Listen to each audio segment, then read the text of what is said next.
It's the 100th anniversary. Woohoo! I have written 100 Sunday letters, and Kirsten decided that she would interview me and Sure did. make me very uncomfortable and Sure very did. vulnerable. So enjoy me answering all these questions that normally I don't want to answer. Right. But I think it was a great conversation. And I think there's a lot of lessons and a lot of personal takeaways for people maybe looking to do the same thing, maybe something completely different. I just think there's a lot of lessons in your experience with the letter and in kind of what we're creating. And yeah, I think people will enjoy it. All right. Tell us what you think. We'd love to know. Hey everyone, it's Chris. And Kirsten. Welcome to Good Thinking Weekly, the podcast where we discuss the best of the best in brands, marketing, and culture. Thousands of people, top execs from the likes of Complex, Klaviyo, Walmart, Wall Street Journal, and LVMH tune in every single week. We run a creative consultancy in Good Co, so we know what it takes to build a good brand. Subscribe on YouTube, your favorite podcast app, and Good Thinking on Substack for more. All right, let's dive in. Seriously. I haven't thought about any answers. Welcome to the 100th. It is not the 100th episode of the podcast, but it is my 100th. This is a podcast talking about my 100th letter, or maybe not even talking about the letter, but just recognizing that I've written 100 Sunday good thinkings. Woo! Which is huge, huge. Like that's quite a feat, and it's been quite a ride. And this is going to be really, really fun. This is going to be a really fun episode. So pull up a chair, pull up a glass of rosé, matcha, whatever you got going on, and let's dig in. Obviously, I know you very well, and I know a lot of these questions, but I think there's a fundamental story behind you, the podcast, and I think there's a lot of lessons and amazing realizations and so much off of you doing the letter and it being the 100th episode that I want to kind of dig into and share with everybody. And then really just fundamentally, like, I just think some of the like geeky, the way your brain thinks, the connecting the dots, kind of all of those parts and pieces. I mean, I'll do my best to explain, but we actually don't know if there's any explaining what goes on in this brain. We're going to dig in. We'll try our best. Yes. All right. Okay. So I want to start just with the kind of quick overview of the origin story. Which you've heard 1,000 the letter. times. I know. And I love.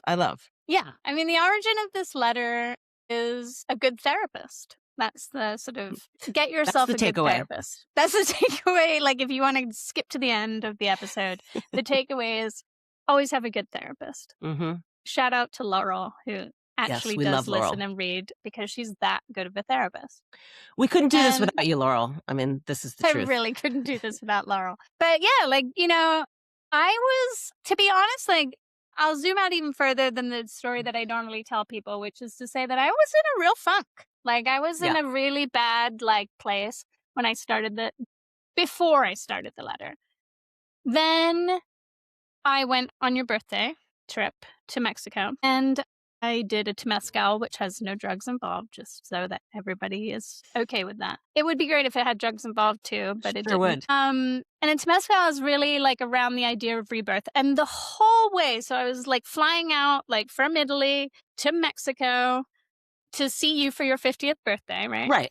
And like a big, you know, backup on this is you planned the whole thing. So it's like there was a lot of work, there was a lot of effort. It wasn't just like you just showed up. Like there was a lot of behind the scenes, and it was a huge endeavor. So yeah, I planned Kirsten's birthday as I do for all of my besties. But like I had just gone through a move. I was not feeling great. I was feeling like I'm not sure if this move was right for me. Like I'd been through a work funk. Like things were just like unraveling at the seams. Yeah. And on the journey out, I like go to, like, I'm always like kind of seeking wisdom seekers, A bunch of people told me like, you're going to be reborn. Like, don't worry, you're going to be reborn. We see this like amazing tarot reader whose name is Coral. Not Carl. But everyone thought Carl. And she's telling me I'm going to be reborn. I turn up at this temazcal. This guy tells me I'm going to be reborn. And I go through this experience and I come out and I literally look at Kirsten and I was like, what was that? And it was like light entered darkness. Like it was like, okay, cracked open. I'm here. Nothing happened yet. It was just like, okay, I feel like a lightness I haven't felt in a long time. come back. I'm back in Italy. I've literally been living here for 1 month at this point. So like back in Italy is not really like, it's quite a new thing. And I'm living in a village in the middle of nowhere when I've always lived in a city. Like, there was just a lot going on. And I'm reading a lot. I'm waking up every day and just consuming podcasts, and mainly Substacks, actually. And I'm just reading and reading and reading and reading. And I get to the end of the year and I'm like, I'm reading too much. This is a consumption problem. Like, this is just really unhealthy. What am I doing? And I had been reading like this for a year, so it wasn't like a new thing from Italy, but it was just like, it was kind of like I was in this lighter period and I'm like, I like out with the old, in with the new, like things need to change.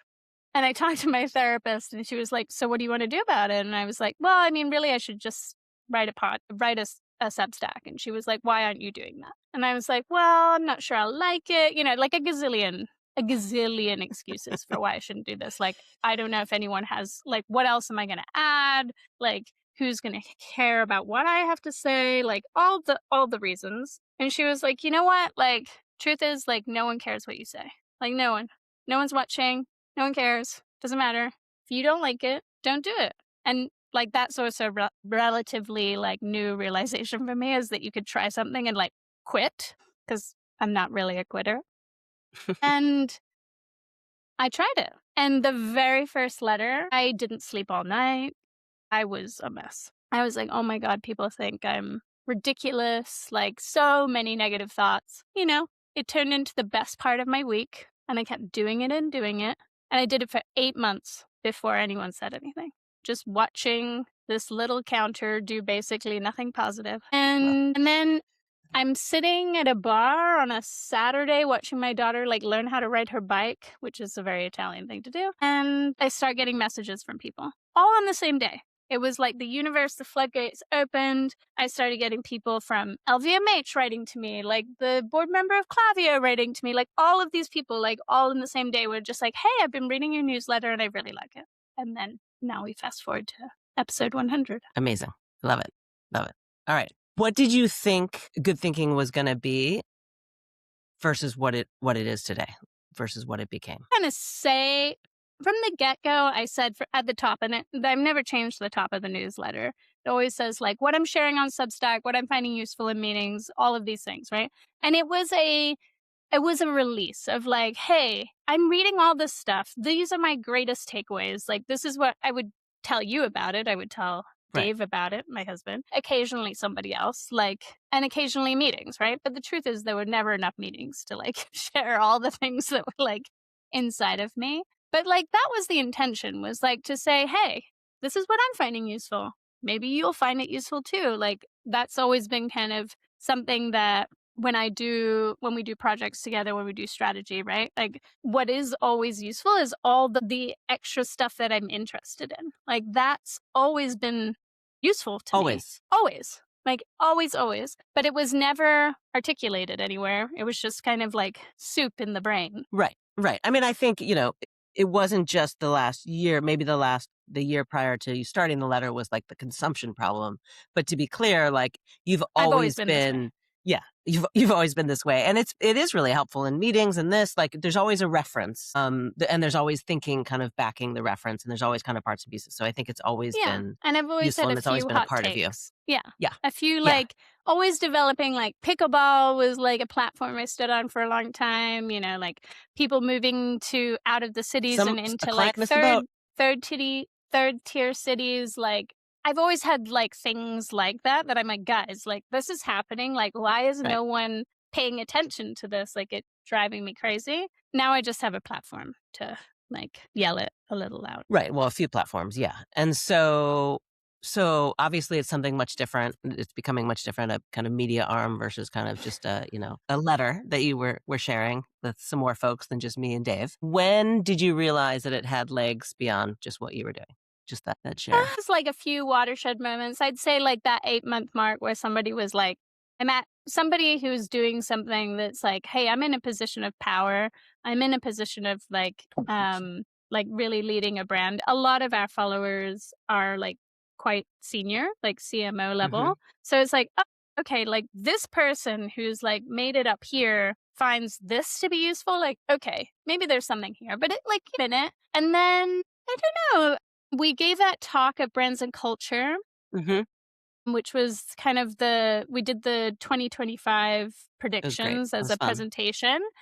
And that was also a watershed moment. Like people came not up to me after that talk or not up to you after that talk, which like, they could You have, did. but they Yeah. Yeah. didn't. And you always think to yourself, like, they didn't come up because they didn't think it was good enough. And then the next thing you know, like I get, Alison Stodd and like, all these people who were like, hey, I saw this, I saw this talk at this thing and it was amazing. And like, we got so many, the growth after that talk was like it was a little bit like being in a rocket ship.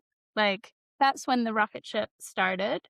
And then, yeah, I mean, I think then it was like, then we started to, maybe you always believed in us because you always do. I always, But like, yes, yeah, yes, yeah, I yeah. will But like, I think stand by that. it was from there that we started doing like the tours, the things like, Hmm. then it was like, then we started creating some of our own momentum and it's been quite the journey. And then, South by but the very No, first conversation was with a guy in like Penn Station where I told a bartender that we started a very successful newsletter. I'd sent out one letter. So I would also yes, say that moment was a big moment where I was that was just great. like, That okay, was I'm going to manifested. own That was this. great. Yep. Yeah, that was good. That was good. And that wasn't just a bar in Penn Station. That was the Oyster Bar in Penn Station, just to be clear. Yeah. Yeah. That's where things happen. Okay, now I want to shift to you, something you're really comfortable talking about. Love that. So you grew up kind of all over the world, right? France, Singapore, Yes. like born in England, kind of all of the places, right? Yes. And and you New York, and you continue. Obviously, we travel quite a bit, and I think that's really shaped kind of how you see things. But how do you think that's shaped how you see patterns, how you connect the dots, how you see culture? Ooh, that's a big one. Kirsten did not send these questions ahead of time, all of them No, anyway. no, there have been some updates. Yeah. Yeah, I mean, I think so probably a lot of things. One, I spend a lot of my time being an outsider to things, right? So like when you become an outsider to things, like you have to spend a lot of time looking for like what is happening. Like you read between the lines literally like language wise or culture wise or what feels right wise or like is this street like safe wise, like all of the things. Like you're constantly reading between the lines. I think I've also had the privilege of meeting so many different kinds of people, like throughout my life. Like I have friends from all over the globe and literally like on it, probably every continent. And that's amazing. Like it's not something I take for granted. Um, yeah, I don't know. I mean, and I was like just quite curious. Like I've always been really Hmm. artsy. I joke that like I went to architecture school and like what it taught me was that you just like literally like have to kind of like make up worlds in order to sell them in. Like you never build the building, like you just sell the idea of the Right, building. But right. in order to sell the idea of the building, you have to think of what it is that's happening in the world of this building, right? And so always spent so much time thinking about like what is happening, like what are people doing, what's interesting to people, why would this be interesting to people, what are the ramifications of all of these things. So Yeah, I yeah, mean, I I don't think know. that's right. I think that really hits on it. Like, I think you are inherently somebody who's curious. I do think you always maintain a great perspective on things and can really see that from kind of all of the different sides. And I think the architecture example is always a great one that I think is right for our work and certainly for this. Okay, so you have a keynote and have kind of taken people through this, right, on how to think. Yes, it's always in development. Somebody asked me, like, how do I do what I do, right? And the keynote has, like, really great alliteration and, like, like all these fancy things that I won't remember because, I can't remember the name of anything. I also can't remember anything I've written. But to me, like, there's so much going on in conversation now about, like, taste and curiosity, and I think that that's just the beginning of thinking. Like, I think that's the starting level. And I've thought a lot about like, how do you teach a team how to, think like me or think at all? Hmm.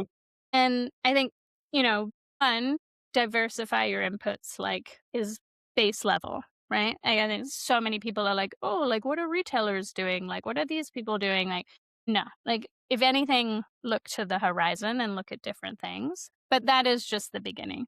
I think you have to go in no judgment and like practice no judgment, like really, really hard, which is increasingly difficult in this day and age. And then I think is you're looking for patterns and looking for the lack of pattern, right? Like, what are the things that you're constantly seeing, but then what are the things on the other side of it that no one's talking about, and constantly referencing and looking for, like, okay, if this is happening over and over again, like normally, by the way, that's when it's over. So if you're seeing it all the time, like, you need to be looking for the undercurrent of things and looking for the thing that's happening on the other side or next door to it, because it won't be lasting long if it's already. Right, right. And I think, it's never been more important how to think with AI and everything happening. And it's never been more key for teams to really know how to filter and do that, and not just in a formulaic way, to really, truly understand it. And I think that's really a difference. Yeah. I would also look for patterns that you're seeing across different things. And again, that comes down to increasing your inputs. Like, if you're starting to see like behavior patterns of like, hey, we're really investing in like things that take a long time or whatever, look for other ways. Like, look for places. Don't like, it's like, oh, like here's like everybody's into backgammon. That's the surface of why. Mm. That's the beginning. That's the signal. But it's not why people are doing it. Right. I think the other thing that you bring up in that answer is about the diversifying, is about, like, I think a lot of kind of the insecurities or the questions early on, and I think actually from a career standpoint for both of us, right, have always been like, and the work that we do, like, we don't work on just one category. We're not like, we're just in food and bev, or we're just work on like pet brands, or we're just CPG or anything like that. It's really kind of very diversified. And I think, that was a challenge, and kind of, I think, something that you questioned, and certainly I did in my own experience, as far as, do you have to be like, are you, a jack of all trades, kind of master of none? But I think it's Right. really ended up being, quite a huge advantage. That's the superpower for sure. This letter is like not niching down. And I had so much insecurity. And there's nothing wrong with niching down. Niche down if that's what you want to do. Right. But I think for a really long time, especially in like business development world of agency, or, in anything, like when people talk about like your TikTok strategy, they're like niche down, niche, niche, niche. You're like submarining like to the bottom of the bottom. And I kept resisting it, and you kept hearing, if you resist, you'll fail. If you resist, you'll fail. And it was really loud. I mean, I think that was like part of the sort of crisis I was having before this letter, was I was like really trying to fit that shoebox. Like, I was like, okay, like I've got to do this. I've got to try and like, what is it? What is it? What is it? And I was so miserable. Like, it was a disaster. And the minute I decided to just do what I do best, which is this, like looking at the diverse range of things and having a deep interest in them, not a superficial interest. Like, I can become deeply interested in almost everything.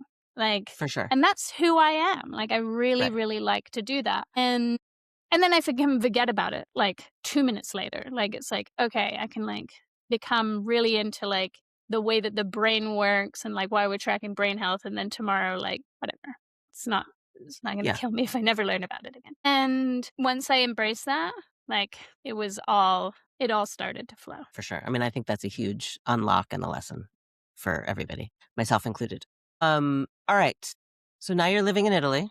For those of you that don't know, been living under a rock. Yeah. She's living in Italy. This is true. What has it unlocked for you perspective-wise? I mean, I think it's, Italy is full of good and bad. And I think the bad has done as much as the good. Like, one, I live in a village. Like, I live very removed from ad agency land and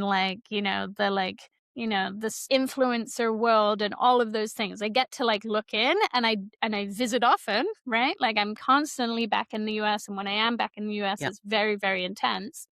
But then I get to zoom out and be with normal people. Like, some of my friends are, a lawyer at The Hague and runs a restaurant. And like, I just live in a very much more diverse, even though it's very small, world than maybe I used to live in. Although, to be clear, I was never really part of Adland. Right. Yes. Thank goodness. But, like, I think the other thing that's interesting is that Italy doesn't change very much. And there's like a consistency and love of sameness and like process. And, you still like buy the brand that your grandmother bought and all of those things. And I think that as, again, like when you're in New York or when you're in LA or Chicago or wherever, like it's like, what's the latest this? What's the latest that? And you forget that like there's all of these like regular people who just like don't care about that world. And it gives you a really nice perspective to say, hey, like there's things that last, there's things that don't, there are things that are new, there's things that are not. And it gives me an opportunity to just kind of like breathe from Yeah. that Yeah. versus Yeah. I just mean, I do. chasing. Right. Right. I do think having a perspective outside of the US Yes. is just something. Yeah. I'm not to get, because we don't have time for that. And my central nervous system doesn't have ability to dig into that, but politically. But I do think, and I think you're a person that in general has that perspective. Somebody like me needs to kind of get out of it to see it. But I do think that's been a unique ability to just not be in the US, but obviously be able to come back here, lots. Okay. So we've built this platform on really being direct and unfiltered, Yes. which is The only thing I know how to do. something we've always done, right? It's the way that we've always Right. been in our I mean, work and again, with everything. flow, it's like the more I Yeah. try to not do that, the worse it gets. Right. Yeah. I mean, for everybody. Yeah. What surprised you the most about putting yourself out there in this way? Because obviously this is a much more of a Oh, public forum than what we've had. 100% like how kind people are. Because I Mm, think you that's rad. see like so much negativity, right? And you see so many like people in the comment section just being like, "Wow, this sucks." Maybe I'm really fortunate, but like that's just not been my like global experience. Like people are lovely. Occasionally somebody will debate me in an email, but it's never uncivilized. I think I had one person tell me like that they didn't like something I wrote, and it was maybe about smoking. I can't remember. But like that you do learn to like let that stuff roll off your back. But yeah, like I've just met so many nice people, and like so many people who read this letter have become genuine friends. Mhm. And that's expanded my world like exponentially. I used to like just work, and I had my friend base, and I had my work base, and it was just really like it was fine. I'm quite an introvert, so it was like it wasn't like a situation that I was like rubbing up against. But my world has expanded in a huge way because of the letter, Yeah, and a totally. really personal way, which is really, really nice. It's fun to watch. Fun to watch. So talking about kind of the introvert aspect, or just kind of what's the gap between how people perceive you versus how you actually feel doing the work? Because I think that's a really nice thing, an important thing to share. Yeah. The comment I always get is, and to be clear, throughout the history of my career, I have gotten this comment, but it has not been in a positive way. Oh, I can't wait for this one. The comment I get most frequently is that I write with confidence, right?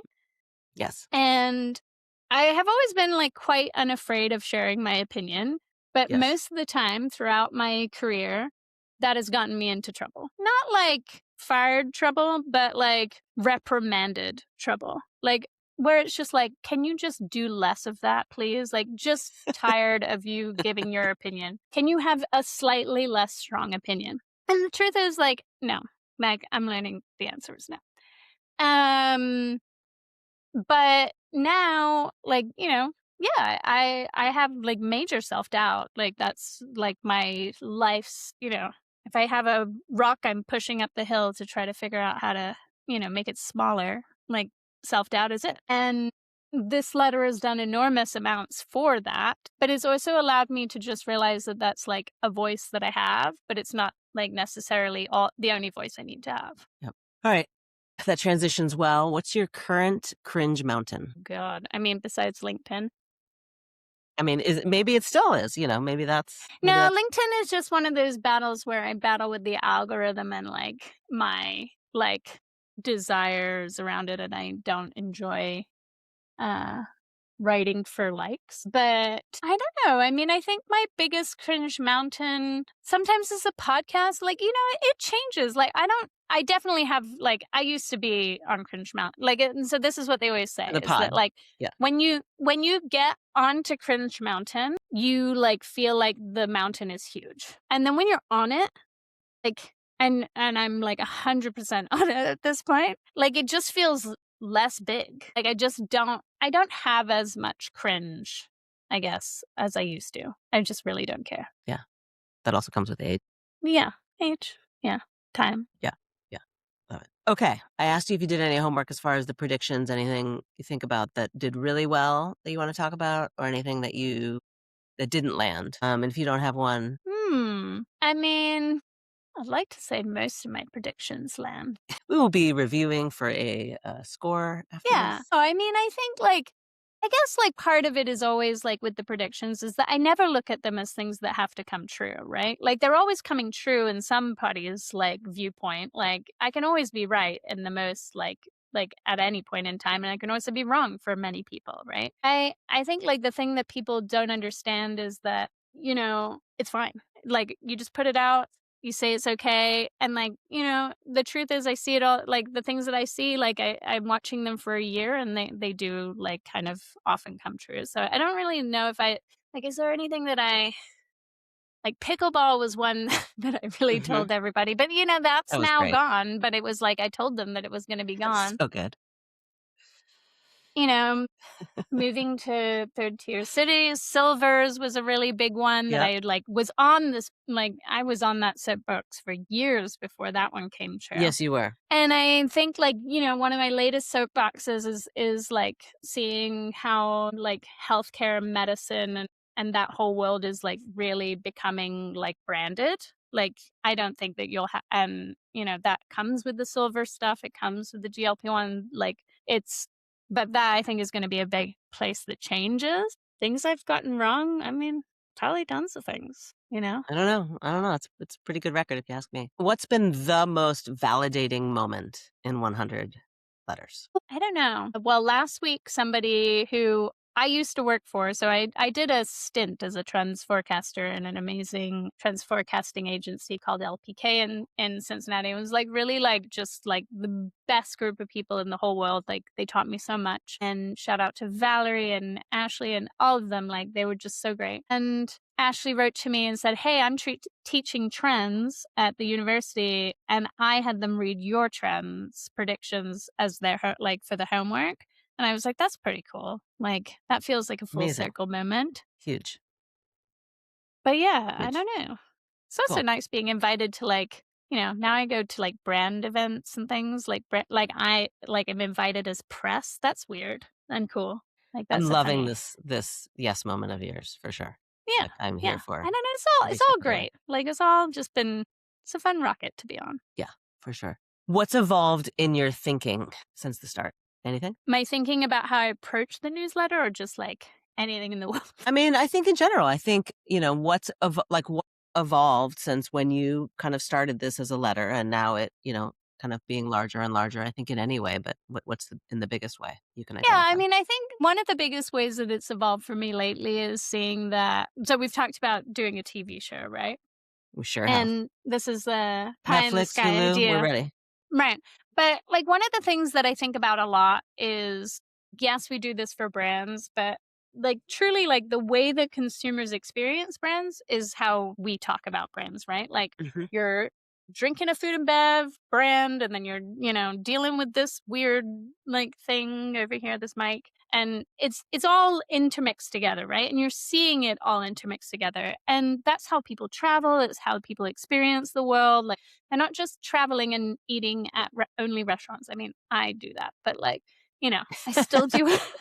I still do other things, right? And um, I really am starting to see that there's potentially a much bigger world that would be fun and fun to play in. Indeed. Yes. Yes. Okay. A little bit of, and we don't call it rapid fire anymore, right? We call it quick fire. Quick fire. Okay. Yes. Rapid Quick fire fire. sounds like bullets to me, so that's why I don't like it. Yeah. I mean, fair enough. What advice would you give to your younger self? Be less afraid of being yourself. What's a hill you'll die on professionally? How long can we do a second podcast on this? That demos don't matter. Age demos are ridiculous. Everything about the brand book persona person that you've invented is bullshit. Best piece of advice you've ever received? Don't stay late at work. And we might have to unpack this one. It's just so good. It's so good. Yeah, I mean, so my dad, when I started working, which, was a while ago now, obviously, but my dad, sat me down and he was just like, don't be the last person in the office. Don't be the person that stays after your boss. And which is the opposite, right, of all the advice that you get. Like, it's certainly 100%. like in a toxic work culture that you came of age in and I came of age in. And he was like, the thing is that like all that your boss wants is for you to get the work done. And if they know that you're efficient and that you're getting the work done and you're getting the work done on time, they'll respect you. And if they think that you're just sticking around to like make sure that you've checked the box and you look busy, they will never respect you. So get the work done, finish it on time, get the fuck out of there. Yeah. I mean, that was a It mic drop rules. moment for Like me. I always take the weekends off. I hardly ever work late, like for my whole career. And I think that in Adland, that's basically unheard of. Unheard of, for sure. For sure. If you could only give leaders one book to read, what would it Ooh, a be? book. Oh gosh, I'm not a self-help book kind of girl. It's enough to be a self-help book. I got a bookshelf full of them. Yeah, I mean, what is it, like Artist Steal or like what's that book? That Mm-hmm. was a great one. Yep. But like I also really believe in reading fiction. So like anything that you want to like, I think that those worlds make fiction writing makes you a better writer. And I think there's so many. One of the Mm. things that I would have also told myself is I was told many, many times that I was a bad writer growing up. Like not a very good writer, didn't do well in English, like always failing. And what made me a good writer is that I just started to write the way that I think and the way that I speak. And when you read fiction writing, you get that confidence. And when you read a lot of I think like self-help books, you try to like mimic Mm. the way that they write and sound like they sound. And like that doesn't work. But if you just speak your mind, like, it works. Totally. I love that. Love that. Yes. Yes, yes, yes. Where do you go when you need inspiration?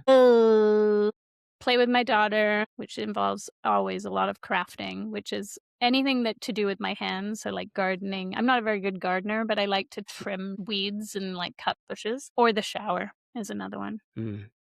Yeah. Okay. Moving on to your expertise. When Sure. someone finishes an episode or kind of closes the newsletter, what do you want them to walk away with? Well, so, for me, like my process of writing the letter, which maybe like is in some of your questions or maybe not, is like someone very nice, Jenny Olson, described, I Love was like, Jenny. oh, I gather. And she was like, you're a gardener. You're always like pruning things. You're always taking things and like you're putting them away. You're gathering your clippings. You're taking your seeds, whatever. And I've always like really liked the way she described that because that's what I do. And that's how I write the letters. So when I'm reading, I'm collecting the things that I like and I'm just putting them in a document. Granted, I'm planning on using this document, right? And before writing this letter, I never did that.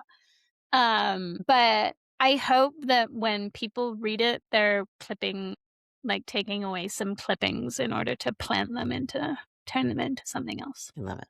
If you could help every brand unlock one thing about themselves, what would it be? Man. I mean, we talk about this a lot, but and this is not going to be maybe the answer you're thinking of, but I would say that if you're not investing in the people in your team, everything else you're doing is a waste of time. So making sure that people have a safe space to think, to breathe, to speak, to, get them out of meetings, give your people room to grow, whether that's giving them inputs, giving them places to go, experiences to try, just invest in your people. Amen.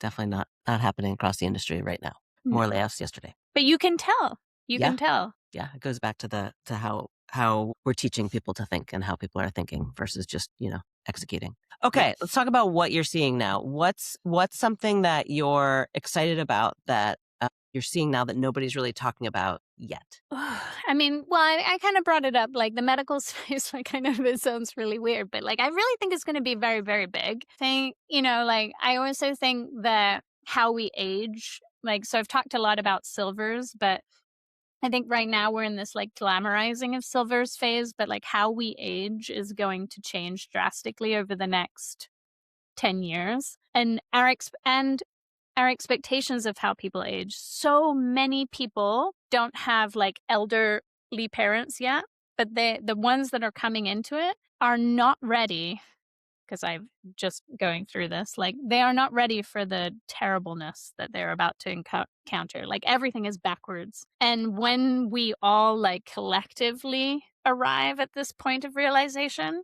there is going to be an explosion of companies. An explosion. It's going to be the biggest thing you've ever seen. It'll be the new AI. What are you learning about yourself in this chapter? I speak more, I have more confidence in what I'm saying, but also, I don't know, like, I'm also learning to be more open to things, like more of a yes person. I think there's a lot of opportunities that have kind of come my way that I wasn't expecting, or lots of people that I've gotten to meet. You know, I think it's definitely like, yeah, becoming more of a yes and person, Mm-hmm.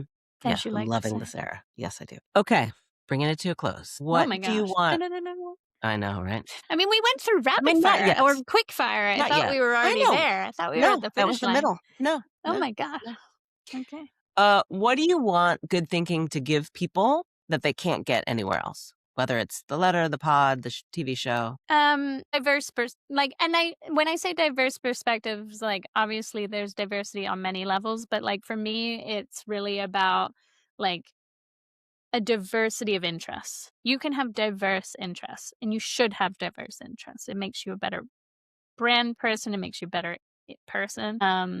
And I hope that I'm hoping that like that it allows people to have that, like, and it's valued, and maybe that'll do some small good in the world. Yeah. I mean, I think it's doing good. I think it's even a step further of giving people of what you do, not what you want it to be, but what you do is giving people that perspective and, a variety of different ways, whether it's, what we talked about before, as far as like varied industries, varied perspectives, but then there are still commonalities. And that's, I think what you do so well is really connecting those dots to say, hey, big picture, here are actually the takeaways within. Yes. Connect some dots, because honestly, it makes everything feel a lot less. I think that maybe the world is missing a few dot connectors right now, seeing the commonalities. Yeah, it's seeing the commonalities. I think it's a comfort to it. I think it's also an understanding, a context, which I think is always quite helpful. All right. What would make episode 200 feel like it mattered? Well, I mean, we'll be reporting live from Japan or Korea. Like, I mean, I obviously, like, I have like, I don't know, like, it's interesting. One of the things that I really like about this experience is that none of the things that are happening are things that I predicted, right? So like, while I spend my time in like prediction mode, like basically all day, every day, and I can connect the dots, like I wouldn't have like I can see the dots now, but it wasn't like dots that I was like, oh, these, like, I've got this idea of how this is going to go, and like da da da da da. And so, I'm handing it to the universe to show me a much bigger vision for 200 than I would ever have. I love it. I love it. Anything I didn't ask? Anything else you want to share? No, but I would love to know what people want to know, or talk to anyone who's, thinking about finding their voice a little bit and help them out. So drop the Yes. questions, ask the questions, say hi. I don't bite. Yes. Sometimes. I would love. Wow. Sometimes I'll tell you what I think. I'm generally try to be nice. Yeah. Would definitely hear what people want to know, questions, whether it's for you specifically, whether it's in starting out the letter and your journey in that. Would love to hear. And then maybe also to just say thank you to people. It's been a ride. I can't wait for the next 100. I know. I mean, I hope you enjoy it. I hope you stick around for another 100, and, let's see where we go. All right. Till then. Ciao, ciao. Stay curious. That was it for this episode of Good Thinking. Don't forget to tune in next week. If you found this valuable, subscribe on YouTube and your favorite podcast app. And don't forget to read on Substack for even more insights. And if you really liked it, drop us a heart. We'd love to hear from you. Ciao. Until next time.